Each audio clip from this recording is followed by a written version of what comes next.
Welcome back to part 2 of how to stay consistent. I'm with Gigi. Gigi, share your social media platforms. So it is Gigi's Light, okay? So it's GIGIS dot light. And as I said in part 1, I am a coach, especially for women in health and building wealth. So You heard come that. follow That sounds along like and join ching, my ching, ching. community. Sounds like ching, ching, ching. Anyway, let's get serious. Guys, I'm sorry if I'm excited. I'm just super excited to have my sister on set with me. And back to what we were saying about consistency, in which I believe I was saying that there's not really an appropriate time or place to do certain things.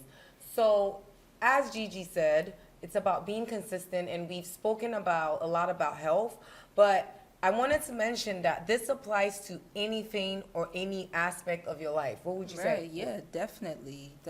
I believe consistency is one of the secrets. I think I said that earlier to success in any aspect of your life.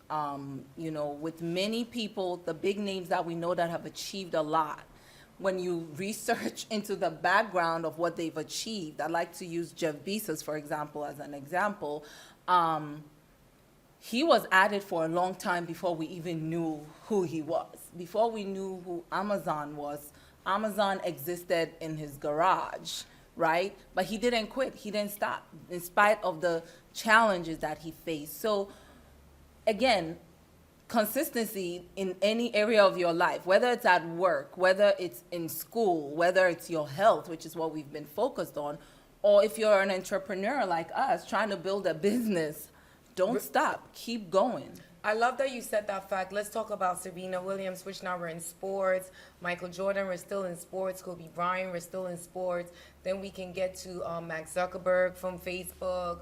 We can get to the owner of Mac, Steve Jobs. Like all these people started many years before they were successful. I remember in 4th and 5th grade, we used to use the clear plastic Mac. They were really big. They were actually bigger than regular computers. They were transparent and bright blue. The first Mac desktops, they were transparent. Actually, they weren't the first. This was probably the 5th prototype.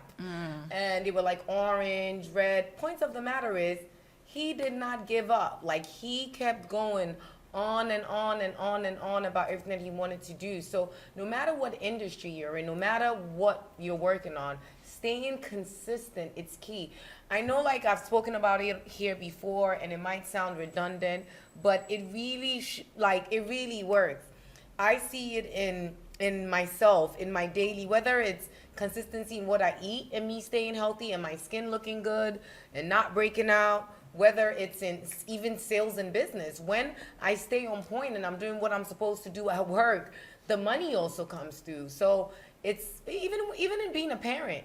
When I stay consistent on, because being a parent is not easy. You actually have to apply yourself in many different ways. How you communicate with your child, time you spend with your child, all of those things matter. And when you are consistent with it, it shows. It shows in the child's grades, in their performance, in sporting activities. Oh yeah, consistency raising kids is super important. It's actually good for the kids to know that they have a consistent parent, or to have a routine, or to have traditions, quote unquote, of things that happen at home, So besides that, it's easy to say be consistent, but how do you actually be consistent? So something that I do sometimes too is I really use my iPhone very well.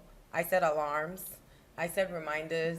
I am a forgetful person, unfortunately. I am very forgetful. I've been for a while. I feel like I gave birth. I became a mom and I just started forgetting everything. So yes, so I do set alarms, and I love the notes section of my iPhone. I note everything down. I think I've said this before. I'll say it again. I write my to-do list down, things I need to do. I prioritize them, what's important, what's not. I check them off as I do them. I like to check them off. When I wake up every day, I check what my to-do list is.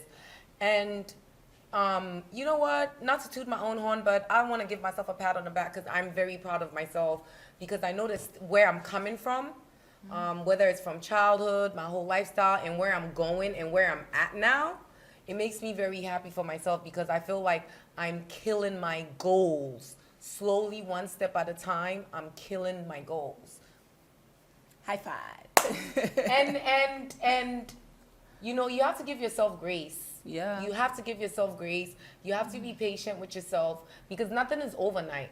We see Beyonce and we're like, oh, Beyonce. Beyonce's been doing this since she was like 7. Yeah. So of course she's gonna be phenomenal at what Yeah. she does. Yeah. You know what I mean? Like, you've been doing it 2-3 years. You can't expect yourself. Yeah, and everything boils down to how many hours you spend doing on something. You become really good at something because of the If you amount spend of 7 the amount- hours a yeah, day, yeah. if you spend 7 hours supposedly to be like the best, the greatest at It's just- everything, it's just- spend. So some people may be born with a certain gene that makes them good at sports or something like that. I believe that is possible. I think, I mean, it is what it is. Some families may be good runners, some family may be good at math, right? But I also believe that even if you're not born with a certain talent, if you spend enough time on that talent, you can become better I think than someone who was born with it. I think hard work beats talent any day. So I agree with you. Yeah. Part of working hard is staying consistent. Right. You've mentioned this before. That consistency is it's so vital, and it falls right in line with discipline. Right. You know, it falls right in right. line with discipline, and you have to want it that bad. You have to be disciplined enough to be consistent.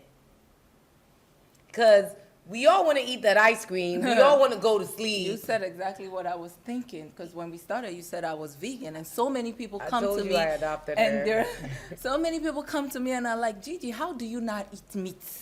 Even when especially when I'm in Ghana, hey, so you don't eat goats? Someone even asked me, you don't eat nido? And You're you know missing something out. that I'll mention? I don't believe this. I hear this saying all the time that fibroid is a black woman disease. I personally don't believe it. I think that fibroid is an all-woman disease. I think personally, this is just my opinion based on some research I've done on it. I think it's a disease that's caused by stress a lot, personally. And it's funny that I see so many African women eating meat because, like, if you have fibroids, red meat is very bad for you. Like, you should avoid eating meat, certain things. So this all goes back to like health and being disciplined. Like, even when you find out that there's something wrong with you, like health wise, like you gotta find out what is good for your body, what is good for you, what is healthy, and then be consistent. Because the minute, like, let's say you're hearing this now, red meat is not good for fibroids, and you still keep eating red meat, then you're not being consistent. You're not disciplined enough. You don't love yourself enough to stop doing something that you know is gonna have great end results for you. You know, like, so many black people are lactose, but we still eat things that have like, discipline and consistency. they fall right in line. Definitely go hand in hand, you know. And you know, when people say, oh, I can't stop eating something, and they look at me, because I've been plant-based for what, 7 years now, you know, and people think I'm the crazy one, like, how can you not eat this, you know? But it's discipline, it's a mindset, right? It's like you you know what else it is? I put Willy. I love Willy, guys. Yeah. Willy is like this skin on African meat. And I cooked food for the whole family, including her family. I cooked kontomire stew, spinach, and I put Willy in it. The way this girl cooked me, and she did not eat the food because she said that the water from the Willy was in the food. Even though I put fish, I put seafood, I put everything. And Yeah. that definitely takes discipline. Oh yeah, it You should requires apply a- some of that discipline into my bank account. it definitely requires discipline to be able to look at, especially when you've had meat before, someone like me. And right? it tastes good. So you do think meat tastes good. You like it. Oh, of course. I remember the taste of chicken. Do you ever think about it? When I'm pregnant, because I have 3 kids again, so when I'm pregnant, the first thing I crave is fried chicken. And what do you do to satisfy that craving? Nothing. I'll really. guess. Oh, she said nothing? Because, like, I went to Gigi's house and, like, she made, like, hot dogs out of carrots or something like that. I was like, I made bacon out of carrots. okay, you made bacon out of carrots. What's wrong with her? No, yeah, I will probably make my imitation chicken Yeah. or something like that. But yeah, I just drove right past the fried chicken spots when I was pregnant because I'm not going in there. My mind is made up, and that's the part You said something about keeping promises to yourself. I Mm-hmm. think it's so important. And if you're watching this episode and you don't get anything at all from this episode, one thing I think will help you is keep your promises to yourself. I love that you brought that up, like, because you are the prize, okay? I always say this, that life is short. It's very short. And even like 100 years from now, no one might know you. No one might know you. No one might know your family. The house you've worked so hard for, strangers are going to live in it. Your car is going to be gone. All the material things, it's all going to be gone. So you have to enjoy this life. And in order to enjoy this life, you have to be the best you. In order to be the best you, you need to be the best mentally, emotionally, spiritually, and financially. And physically. And physically too. And in order to do all these things, as Gigi's saying, you have to love yourself. You have to love yourself enough to make a lot of sacrifices. And some of the things I know now, which is why I'm doing this podcast, I wish I knew 10 years ago. Because if I knew these things 10 years ago, trust me, I would own a jet. I would own a jet and I would be living from island to island. So that is why the Better You podcast is here, is to help you be the best version of yourself. Put yourself first. Prioritize yourself. Is you before anybody. You know, Gigi doesn't even know this, but even this recent trip, something I've taken from her is just like, I feel like I prioritize myself, but Gigi's making me prioritize myself more. How? The things that are more important, I don't want to say on camera. Okay. But like, she's big on it. She's like, yeah, I know I need to do this. I need to do that. But you know what? Doing this for Horizon is her youngest, is more important. And at first I was like, oh, girl, you crazy. Let's go and do this. But then I realized she's right. Horizon is the youngest. He's a baby. He cannot speak up for himself. He cannot do anything. He's about, what, 1 and a few months? So who has to speak up for Horizon? It's only her that can do that at this moment. So therefore, that comes first. And she has to put back maybe something like us going to dinner, us going to try on a dress, us prepping for a photo shoot. But really, what is important? Yes, the photo shoot is important. Yes, but ultimately, Horizon is more important now. So it all goes back to priorities.